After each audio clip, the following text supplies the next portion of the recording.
babu de ka mulakhasul fiqh gala dambugal dimangal me yewta en fi badi siyami fuddagol non joni korka kan al yawma e nyallangal wa nihayati e hattugol korka kan e der nyallangal limiti ka duwa fuddede e ka duwa huntede qala Allah ta'ala wa illa lakum laylatas siyami rafathu ila nisaikum hunna libasul lakum wa antum libasul lahunna alima Allah annakum kuntum taqtanuna anfusakum fataba alaykum wa afa ankum fal'ana bashiruhunna wabtaghu ma kataballahu lakum wa kulu washrabu hatta yatabayyana lakum al-khayt al-abyad min al-khayt al-aswad min al-fajr thumma atimmu siyama ila al-layl kun wadi en ala firde qur'ano en firino tafsir qur'ano en fiddi yilte kadi ila fuddi den deftere fi korkanden o aya en firimo kadi en firitiki qala al-imam ibnu kasir rahimahullah ismail ibn kasir kono wonno wiete o maki wa hadhihi ruksatun dum do ko newnande ni min Allah ta'ala lil muslimina wonande julbe wa rafi bantu lima kana alayhi konko latino e mun al amru fiya keden fi ibtida'i al islam ka fuddo de islam fa innahu kuni kana latike ida aftara ahadam si goddo e mabbe hari huntike ka fuddo de islam inna ma yahilu lahu ko dagani mo la akla nyamugo wa shurbe e yargol wal jima'i rindigu ila salatil isha ko hageje juule aw yanama ma haka odani yo qabla dalika ko adi julgol geje ma ko adi odanagol famata nama ila tun ka odani don aw sallal isha ma o juli geje don harrama alayhi ta'ama wa sharaba wal jima' hari haray nyamugol e yargo e rendugol beengu mum harmi haray wonti kadi horudo ila laylatil qabila ha jemma jangojo ka fuddo de islam hari kuni ila ka honti da don do ya julu geje ma do ya nyamu e ma do ya dano ko ya hittin nyamugol e yargol e rendugol e be ngoma kala ko wadali ha gotel di do wadi aray lawiki fa wajadu bi hibinun kambe julbe men min dalika e der on period don e der on tan don e der on sagara don mashaqqatun sattende kabiratun mawnde fa nazarat kippi kuntumati hadhihi al-aya fa farihu biya be weltori ayon farahan weltare shadidan tidunde haythu abaha Allah noko katata Allah dagini al akla wa shariba nyamugol e yargol wal jimaa e rendigu fi ayyi layli ender denda nangal jemma sha amon tigi fala as-saim horo fi ayyi layli sha as-saim ender kala jemma mo horo on yidi nyamude ma rendigu o wada ila an yatabayyana ha banga diya usaba jalbe ndi wetugol gol min sawadi layl imorde ni be jemma on fatabayyana bangi min al-ayati imurde aya al-karim teddudo al-karimata teddudo do tahdidu sawm ebbegol korka kan al-yawmi nyallal yanko wangal bidayatan fuddode wa nihayatan e hattode fa bidayatuhu fuddode korka nyallangal min tulu'il fajri sani ko ila ka fajri dimmo feri don wa nihayatuhu hattode korka nyallangal ila ghurubi shams ko haka nange muti don fi kala no wodi en jofobe jodotobe inna kanyu nyami wo huntike wotuma nibbiti tuma kowoje den wongi matuma on tigi acciti yigol lebi bandu mabbe den ko kambe andi ko be jodi bay konter marko baraji korkan ila ka nange muti toye kaba fello hare konter on dariki sida fala cha ha eventer sinyama sida fala cha ha 23 ser ko hajuma hande kadi baraji alaton min adido ma huntade on baawo nange ngey muti mido burma baraji kati e hore dum kati ay mo fama ali dina kan o wada piji woddintinay dimo o sikka ko bannay dimo fa fi ibahatihi woni e dagingol makko kanko Allah ta'ala al akli wa shurbi nyamugol e yargo ila tulu'il fajri ila ka ha ka fajri on feri don dalil ala istihbabi suhur e yide gol fi sulla gongol في صحيح نوارك صحيح البخاري أن أنس فجت أنس قال وما قال رسول الله صلى الله عليه وسلم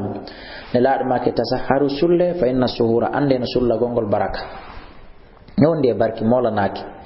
سنافي بي أنا نينو إنا من مسوسة تافينا نعما ريدون دو موسى متوتاي مدوغاي ورايني ملافاي نيالانغال باسكي أهولي وونكي ماكين أسوسة تا participe de sunna nelado goddo o ala sullorde fi ndere ranka ko fita o wele e nyalon den andi sa nyami ha abiji hada ta wele da nyalon ko participe gol sunna ne la sa dari atawi a nyami nyiri atampai yeru kafe sa tawi sa yari kafe a tampay yarum boyri, sa tawi sa waɗi ɗum ɗo fof a tampay awa surɓande wotere ndiyam akhi tata ñameteji ɗin fof moƴƴana reedu ma ndu ko loyre tun e ngamelo immagol e jasingol sabotugol liɓugol sunnane laaɗon ko ɗum waɗi وقد ورد قمدي جلي في الترغيب في لردنغول بالسهور سلا غونغول آثار باتجي كثيرة دودودي ولو بجرعة ماء هاي سكو سرب غونديا ويستحب نيدا تأخير نتنغول سلا غونغول إلى وقت انفجار الفجر هاكا وقت بير الفجر يركو بير الفجر أرانانغال ولو استيقظ الإنسان ستاينو نتدون فيني وعليه نفيم جنابة أو طهارة الحائد ما لوتا غول لونغال في laye qabla tulu'il fajr ko adi fajr on ferude fa innam no kambe ko be wadata yo be wallin lotagol to yabuda wona ko be fuddor bi suhuri sulla gongol be nyama ha be hara ma be nyama ha limiti kaduwa nyama de don heta ma awa be nyama ha kumbe mari kon lanna wa yasumuna be hora wa yuakhiruna be sakitora al ikhtisala lotagol ila ba'da tulu'il fajr ba fajr on feri be abe jula subaka fuslor ratabe wa ba'dun nas yoga yimbe go yubakkiruna hiɓe yawna bitasahhuri sulla gongol liyannam sabu kamɓe yasharuna ɓe hiirayi mu'zimal layl ko ɓuri mawnude kon e jemma fof paray ɓe hiirude tumma yastahiruna refti ɓe sullo wa yanamuna ɓe waalo nde wotere qabla al fajiri ko adi fajiri on feerude bi sa'atin sa'iji wa hawla ɓeɗo qad irtakabu gomɗiɓe faggitike iddata akhta'in kontore palji en wi'ata bakkatuji kono ɓe waɗi palji ɗuɗuɗi ɗon hirugol ha 23 serma 0 ma iner ñamande wotere waalo ɓe hawtidiri palji buyɗon awalan faljere ananen nden lennam sabu kamɓe samuɓe hoori qabla waqti siyam ɓe fuɗɗike korka kan adi leerata ka fuɗɗede ɗon heytude ɗum ko goo saniyan ɗi mum ɗum yatrukuna ɓe acciti salatal fajiri ɓe perdi julde subaka nden ma al jama wonde julde jama ɓe perdani par ce que nde no juule aray ɓe ɗani fa ya'suna Allah haray kadi ɓe yeddi Allah ɓe tarki sabu accugol ma awjaba Allah alayhim kon ko waɗɗini maɓɓe min salati jama'a julde jama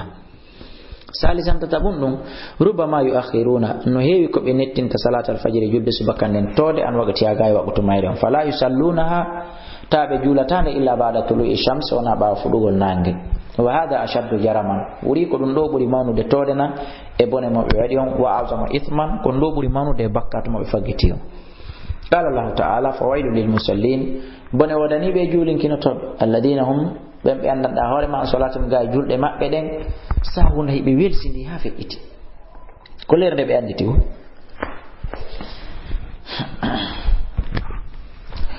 wala budda feere o ala an yanwi siyama nde o anni yetto korka alwajiba waɗɗi ka kam tawi wona sunna ko farilla nde o anni yetto ɗum min allayli ila jemma falaw nawa siyam sinno annike korka kan walam yastayqiz o fino yaali illa ba'da tulu'il fajr sona ɓawa fajiri feeri fa inna waray kanko yumsiku o jogitoto o siyamu korka makko kan sahihu no selli tamman hika timmi inchallah no adama o annino adi o walade ko ɗum waɗi naya inno ko tuma immoyiɗa si anniyoɗa wa istahabu no yiɗa ta'jilul iftar yawnugol huntagol ngol kadi yiɗa ta haqqaka si fellitama non wurubi shamsi mutugol nangen nangen hammotun ka fello wi'a yawnugol huntagol ngol no mari baraji joroɗa e ndiyam ɗam ma lemunere nden ma mangore nden ma bananar ɗum huntoɗa no e be mashahadati ha sabu seedagol mutugol nangen aw galaba ma fulugol ala zanni do sikke makko ɗen e nele be khurubi bi khabari sabu khabaru thikatin holaɗo wonde nange nge muti bi adan sabu noddinandu o nanino noddine aw gayri ma ko inaɗo ma mo jogi montor mo andi montor makko no mari leer timmuɗo hankin hari no hokkuno wano ni hari leer nange muti hande kadi on leer hewti ray ɗon mo wawi humtade fan Sahal bin Sa'ad radiyallahu anhu anna nabiyya sallallahu alaihi wasallam qala ma ki la yazalu an-nas yimɓe ɓen iwataɓe khairin hiɓe moƴƴere ma ajjalul fitr en tant que ɓe yawnude huntagol ngol muttafaqun alayh wa qala sallallahu alaihi wasallam fima yarwi fi kon ko filli ɗum an rabbi ko ƴette jomi makko azza wa jalla ko ɗum wiyete hadisul qudusi ne laala sallallahu alaihi wasallam maaki inna ahabba ibadi Allah daali ko ɓuri yiɗede jiyaɓe am ɓen fo ilaya ka an ajaluhum fataran ko ɓurɗo ɓe yawnude huntagol wo ɓawo noon o fellitinangue mo tiwiɗen wa sunnatu sunna on non huntagol an yuftira ala ratabin ko nde huntorta piiji kecci ɗin furuwiji ɗin fa illam yajidi so heɓali ɗin fa ala tamrin o huntora tamaro fa illam yajidi so heɓali ɗum fa ala ma'in o huntora ndiyam ɗam kono no na ñeddude mboyri nden ma sayre futti nden ma sayre tuuri nden ma kuntil sandisigil wona ɗum ɗon huntorte ko haani kon hollali mo huntori ɗum mo mari bakkatu ma suuma e makko boni no kono ko ɗiɗa piiji ɓuri hanude li qawli Anas radiyallahu anhu kana nabiyu laati ka annabaji Allah sallallahu alaihi wasallam yuftiri mo huntotono go qabla an yusalli ko adi o juulude wona kadi juulugol fotoro o huntaka ala ratabatin o huntora kadi cecci ɗin fa in lam takun so tawi woni ɗum laataki ratabatin si furwiji ɗin ala fa tamaratin o huntora tamaro fa in lam takun tamaratun si tamaro kadi ala hasawatin o wooɓa wooɓanɗe min ma in immorde ndiyam awalego o surɓanɗe ndiyam rawa ahmadu na kadi tamagol ɗon kadi e siparu ndum ma goble on en tant que ɗon ɗi taali tuttata ma ɗum kadi wontante lorra rawa ahmadu abu dawud at-tirmidhi fa lam yajidi sontige ɓaali rataban cecci ɗin wala tamaran wona taman wala ma an wona ndiyam fus aftara he ɓay ko be o hunto harayi o huntor ala ma tayassara kala ko newanimo min ta'amin wa sharabin immorde ñamete e jaran ko woni ɗon yo huntor ɗum siko siko ñiri ndin hara yo huntor Allah fa wawu ki kin ɓuri ko ki wawi kon wa huna ko ɗo non amara waɗɗi yajibu wa huna no ɗon amrun fiyake yajibu waɗɗiɗe at-tanbih findingol yimɓe ɓen ɓangina ɓe naɓe alayhi e hoore muɗum moƴƴa gente wa ko woni ɗum anna ba'da nas yoga yimɓe ɓen kadi yejjili so gomɗi hino jooɗo ala ma'idati iftarihi e tabal ka huntotoɗon ta ñameteji ɗin fof muɗum no ɓanta wata assa o hirto ɗon o kontina ɗon o yatruku salat al maghrib o hilno ɗum o acca julde futuro ha futuro feƴƴa mal jama wodude jama on fil masjidi ka julirde haray oɗo kadi fa yartaki bo o faggitike be dalika sabu ɗum ɗo khata an faljere aziman mawnude en wiyata bakkatu kono faljere mawnde sabu gogo o juulali wakko toon e leer makko ɗiɗi o perde julde jama o watta akhir ko ɗum woni leetugol ngol tultugol ngol anil jama e julde jama nden fil masjidi ka julirde wa yafutu ala nafsi perdini e hoore wonki makko kin sawban aziman baraji mawnuɗi wa yu'arriduha o weɓiti wonki makko kin kadi lil ugubati e fi lettede wal mashru'u ko sar'inana lis-sa'imi huruɗon an yuftira awalan ko nde huntoto taw nde o taƴata thumma yadhaba lis-salati lefte o yaha ka julde o juula thumma yata'asha wara noon o hirto ba'da dhalika bawɗum na wigol kañum si tami keɗon en tant que harali juulata wa yustahabbu hino yiɗa an yadu nde on tigi tu'oto kadi inda iftarihi sanga nde on tigi huntoto bima ahabba nde o toroto Allah piiji ɗi o faala ɗin fof o moloɗi o huli ɗin sabu hon ɗum qala sallallahu alaihi wasallam ne laaɗo Allah maki inna lis-sa'im ande no wodani horuɗon inda fitrihi sanga huntogol makko on da'watun du'a ma tarud mo ruttetake few so torki ɗen tun inchallahu jabatu wa min ad-du'a no ji'a du'aji non alwarida julɗiɗin an yaqulandi on tigi wi'ata taw allahumma ya Allah laka sumtu ko ammi hawrani wala rizqika ko do arske ma aftarton ko mi humti wa kana sallallahu alaihi wasallam kene laado ida aftara sibe hunti kay gal yaqulu be ma kayno kadi dhahaba jama'u e ho donc kan yehi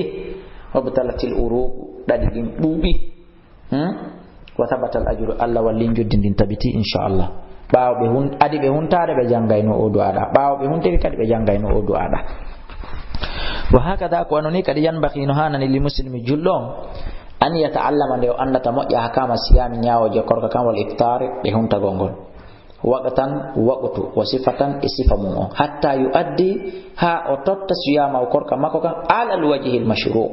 e do bange shar'inade al muwafiq hawrondirde den li sunnati rasul sunnane laado Allah sallallahu alaihi wasallam wa hatta yakuna ahayakati fi lato siyamahu korka makko kan sahihan ko kaselluka wa amaluhu lato golle makko de maqbulan ko de jabade inda Allah ta'ala fa inna dhalika andu min ahammil umur wallahi ko jiya